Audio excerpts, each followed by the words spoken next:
You know that feeling when you finally get home after a long day, not just the physical relief of taking off your shoes, but that deeper exhale your whole body does. That's what I want to talk about today because honestly, I think we don't celebrate it enough. There's this really specific kind of quiet that exists when you're home.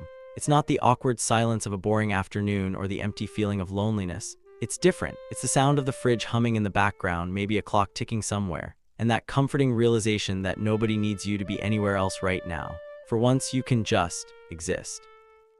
Most people don't really get this. They see someone who loves staying home and immediately jump to conclusions. Oh, they must be antisocial. They're probably afraid of going out. Maybe they're just stuck in a rut. But here's the thing, for a lot of us, home isn't about hiding from life. It's actually where we feel most alive.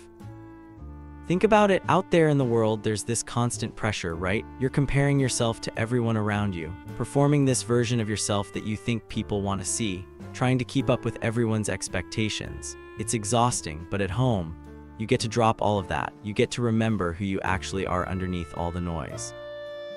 Maybe it started when we were kids. The classroom was overwhelming. The school bus felt like a survival challenge. Everywhere you went, there were so many people, so much noise, so much chaos. Some of us learned pretty quickly that those spaces weren't exactly comfortable. You had to talk louder just to be heard. You had to fake enthusiasm to fit in. You had to smile even when you didn't feel like smiling. So we built something else instead, an inner world that felt softer, calmer, more forgiving. And that's when home stopped being just a place where you sleep. It became a sanctuary. Here's something interesting. Psychologists have found that people who love being at home often have what's called high sensitivity to external stimuli. Basically, our brains process everything more intensely. Bright lights hit harder. Loud sounds feel overwhelming. Too much conversation drains our energy faster. It's like our nervous systems are running on a different setting. So when we choose to stay home, it's not because we're avoiding the world. It's because we're trying to find balance. Our brains are literally saying, hey, I need to rest now, and that's completely okay. But honestly, it goes deeper than just overstimulation. There's something almost spiritual about it. Home is the only place where we get to take off the mask, that social version of ourselves, the one that knows when to laugh, what to say, how to act. When we close the door behind us, that version dissolves, and what's left is just us, raw, unfiltered, real. It's kind of wild when you think about it. You can be surrounded by people all day long and still feel completely unseen. But then you get home, sit by the window with your coffee or tea, and suddenly you feel visible again. Not to anyone else, but to yourself. That's the magic of solitude. It's not isolation, it's intimacy with your own soul. Our culture has this weird obsession with being busy. We celebrate people who are constantly out there doing things, posting updates, performing their lives for an audience. We treat silence like it's suspicious and stillness like it's laziness. But there's real power in knowing how to be alone without feeling lonely. Because here's the truth, fulfillment doesn't always come from noise. Sometimes it's found in the pauses between everything else. There's an old saying, if you don't go within, you go without. For those of us who love staying home, going within isn't about avoiding life. It's how we process our emotions, recover from overstimulation, and reconnect with what actually matters. When you're constantly around other people, your identity starts to fragment. You become a different version of yourself for each person, each situation. But when you're home alone, you're the only audience that matters. Now I know there's a fine line between healthy solitude and unhealthy withdrawal. Even the most introverted people need connection. But here's something interesting. People who love staying home often have deeper relationships, not shallower ones. We're just more selective. We don't waste our energy on surface-level connections. We want the kind of friendships where silence feels comfortable, where you can sit together for hours without needing to fill the air with words. It's about presence, not performance. Researchers who study solitude have discovered something fascinating. People who spend intentional time alone tend to score higher on creativity and emotional intelligence.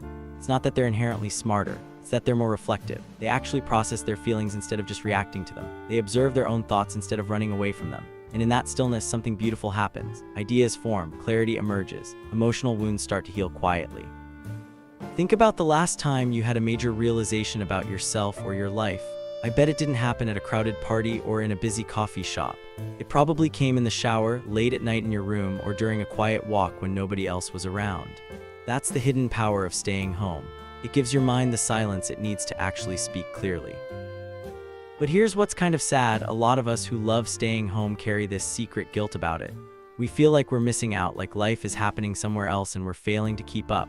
Social media makes it so much worse. Endless photos of parties, trips, perfect moments, everyone looking happy and connected. It makes homebodies feel like something's wrong with us. But you know what? That highlight reel isn't the full story. Everyone's chasing peace. We're just honest about what peace looks like for us, and for some of us, it looks like staying home. There's something deeply human about needing a place to retreat and reset. Ancient monks would go to mountains or caves to meditate and find clarity. Today, we do it in our bedrooms, our reading corners, our tiny apartments filled with plants and soft music.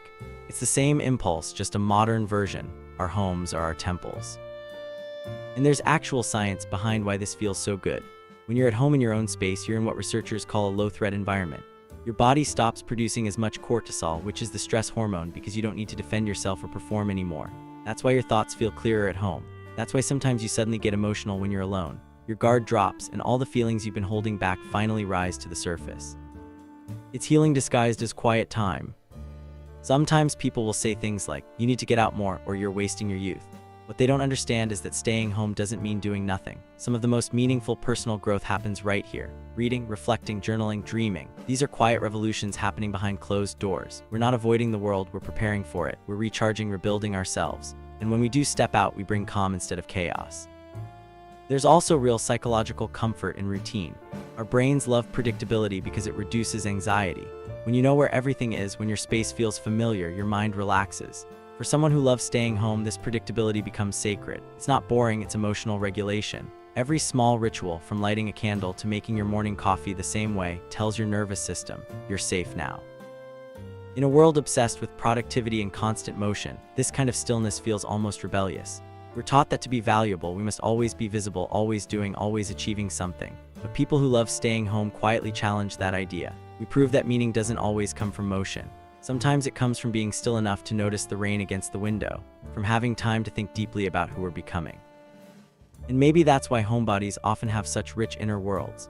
When you spend enough time in solitude, your imagination blooms. You start seeing connections others miss. You notice poetry in ordinary things, the way sunlight hits a particular wall, the way dust floats through the air, the sound of distant laughter through the walls. There's beauty there, quiet but undeniable. It's a slower kind of happiness, one that doesn't need to be captured or shared to be real.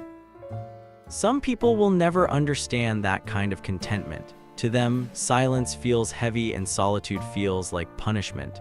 But for those of us who love being home, silence isn't emptiness, it's music. It's the sound of finally being enough, exactly as we are.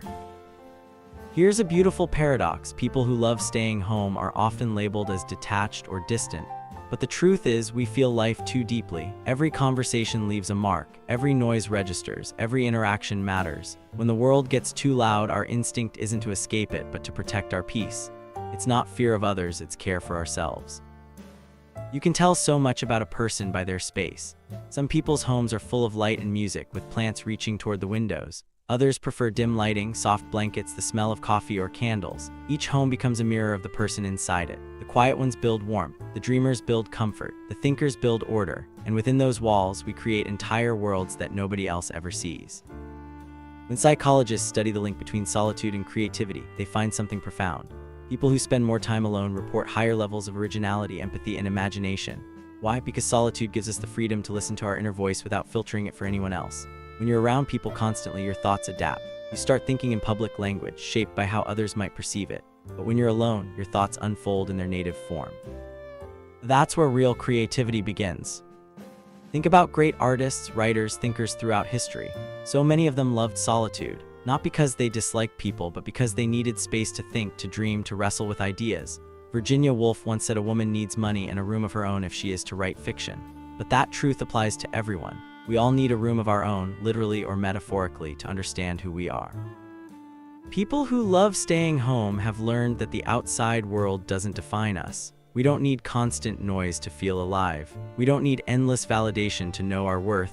When you spend enough time with yourself, you stop chasing applause from others. You start building a peace that nobody can take away. Still, solitude can be confronting. When the distractions fade, your thoughts grow louder. Sometimes that's uncomfortable. That's why not everyone can stay home for long. The silence starts reflecting back what they've been avoiding. But those of us who embrace that silence learn something powerful. Peace isn't the absence of thought, it's the acceptance of it. We learn to sit with our emotions, to watch them come and go without running. That's emotional maturity in its purest form. Psychology tells us that comfort with solitude is one of the strongest indicators of self-awareness. People who enjoy their own company have a more stable sense of identity. They're less swayed by peer pressure, less dependent on external approval, more guided by internal values. When you've spent enough time in silence, you can hear the difference between your own voice and everyone else's. That's how wisdom grows in quiet places. Of course, people who love staying home still get lonely sometimes. We do, but our loneliness has depth. It's not the ache of emptiness. It's the longing for connection that feels real, not rushed. We'd rather be alone than surrounded by people who make us feel invisible. That's not arrogance, that's discernment. And when we do find the right people, we love deeply, quietly, completely, because we know the value of energy. We give attention carefully, affection intentionally, trust slowly. That's why our relationships often last, because they're built on depth, not noise. But there's another side to this. Sometimes people fall in love with home not because they're naturally peaceful, but because they're tired of being misunderstood, tired of the world demanding versions of them that don't feel true. For them, home is the one place where they don't have to perform. It's not escapism, it's recovery. Psychologists call this emotional decompression. When you've spent too long pretending, when you come home and feel the sudden need to lie down and do nothing, that's your body finally exhaling. You've been holding your breath all day, managing impressions, regulating emotions, suppressing reactions. The moment you walk through that door, everything you've been holding drops. That's not laziness, that's healing. People who love staying home often live with heightened empathy. We absorb other people's moods like sponges. We notice tone, body language, tiny shifts in energy that most people miss. It's a gift, but it's exhausting. So we retreat to restore ourselves, and that retreat allows us to return to the world calmer, kinder, clearer. The more you understand this, the more you realize staying home isn't just preference. It's a personality rhythm. Some people are wired for external stimulation. They thrive on movement, interaction, chaos. Others are wired for introspection. They thrive on pattern, rhythm, peace. Neither is better, they're just different ways of being human. But because society praises constant motion, the quieter types often feel like something's wrong with them. There isn't. We're just tuned to a different frequency. And there's beauty in that because the world needs both. The ones who chase and the ones who reflect, the explorers and the observers, the ones who make noise and the ones who listen for meaning inside it. Often it's the listeners who help the world make sense of itself. We translate chaos into understanding, noise into narrative, distraction into depth. That's why so many writers, philosophers, and artists feel most alive at home. We're not escaping the world, we're trying to feel it more deeply. We turn solitude into art, stillness into clarity, quiet into creation. But even for those who aren't artists, the psychology is the same. Home is where we process life. It's where we sort through emotions we couldn't express outside. It's where we return to ourselves after being too many versions for too long. And that return, that homecoming, is one of our most important psychological needs. Because no matter how far we travel, everyone needs a safe place to land. A place to drop the armor and just be. For some, that place exists in people. For others, it exists in silence, four walls, and warm light. There's something sacred about choosing stillness over spectacle. It takes courage to say no to noise, to step back from the endless need to be seen and find value in invisibility. Because in that invisibility, something extraordinary happens. Authenticity returns. You start living not to impress, but to express. You see life not as competition, but as conversation. And suddenly the walls that felt confining begin to feel like wings. That's the secret of people who love staying home. We're not escaping life, we're embracing it differently. We're noticing it, feeling it, honoring it at a slower rhythm. We're not running from the world, we're creating a version of it that feels humane again, where the heart gets to breathe. And when we do step outside, when we finally decide to go out, we bring something rare, calm energy. We don't add to the noise, we carry stillness like a gift. Once you've found peace in solitude, you stop searching for it in chaos. You stop demanding that others make you feel at home, you carry home inside you. So if you're someone who loves staying home, don't apologize for it. Don't let anyone convince you that peace is unproductive or that comfort is complacency. You're not missing out, you're tuning in. You're doing inner work that most people are too busy to notice. And that work, quiet as it is, shapes everything else. Because when the world feels uncertain, when people are searching for meaning, it's often the quiet ones who have already found it. Not in crowds or noise, but in the gentle rhythm of ordinary days. The warmth of morning light, the softness of evening rain, the sound of your own heartbeat in the stillness of a room that finally feels like yours. That's the beauty of it all. Home isn't just a building, it's a reflection of peace you've earned, not been given. A sanctuary built from patience, presence, and authenticity.